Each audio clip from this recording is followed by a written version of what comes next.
नमस्कार। घटना चक्र बुक वीडियो के इस शैक्षणिक मंच पर आपका स्वागत है। हमारा उद्देश्य है ज्ञान को सरल, स्पष्ट और सुलभ रूप में आप तक पहुंचाना।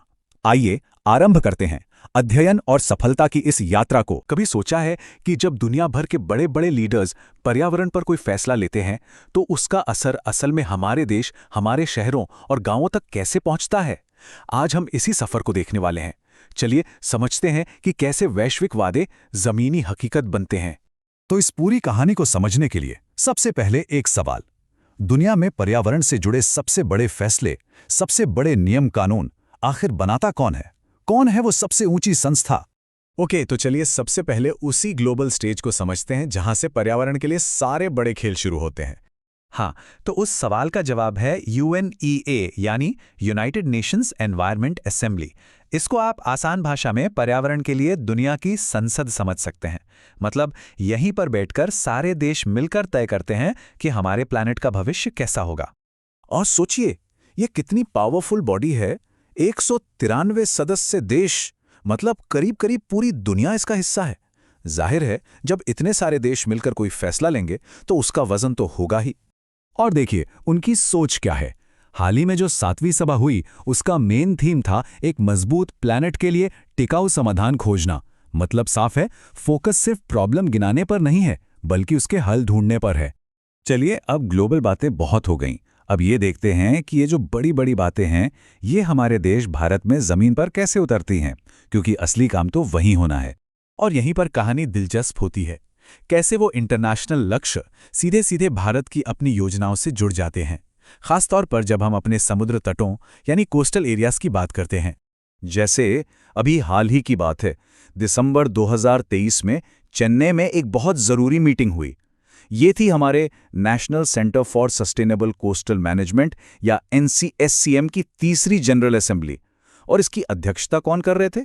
खुद केंद्रीय पर्यावरण मंत्री भूपेंद्र यादव। इससे पता चलता है कि भारत अपने कोस्टल मैनेजमेंट को लेकर कितना सीरियस है। और अब कहानी उस मोड़ पर आती है जहां पॉलिसी का सीधा असर लोगों की जेब पर पड़ता है। मतलब जब पर्यावरण को बचाने का फायदा सीधे सीधे आम लोगों को, वहां के समुदायों को मिलता है। और इस काम को आगे बढ़ाया एक और अहम संस्था ने, नेशनल बायोडाइवर्सिटी अथॉरिटी, जिसे हम NBA भी कहते हैं। उन्होंने एक ऐसा कदम उठाया जिसका सीधा नाता उन लोगों से है जो सदियों से प्रकृति के साथ रहते आए हैं। और ये कदम क्या था? ये आंकड़ा देखिए, 6 करोड़ 2 लाख रुपए। ये कोई छोटी मोटी रकम नहीं है। दिसंबर 2023 में इतनी बड़ी रकम सीधे उन लोगों तक पहुंचाई गई, उन समुदायों को दी गई जो हमारी बायोडाइवर्सिटी को बचाने में दिन रात लगे रहते हैं। अब सवाल यह है कि ये पैसा किस आधार पर दिया गया? तो ये दिया गया ABS यानी access and benefit sharing mechanism के तहत। अब ये सुनने में थोड़ा मुश्किल लग सकता है, पर है बहुत सिंपल। मान लीजिए कोई कंपनी किसी खास पौधे से कोई दवा या कॉस्मेटिक बनाती है, तो ABS ये पक्का करता है कि उस कंपनी के मुनाफे का एक हिस्सा उन समुदायों को भी मिले जो उस पौधे की देखभाल करते आए हैं। कितना फेयर है ना?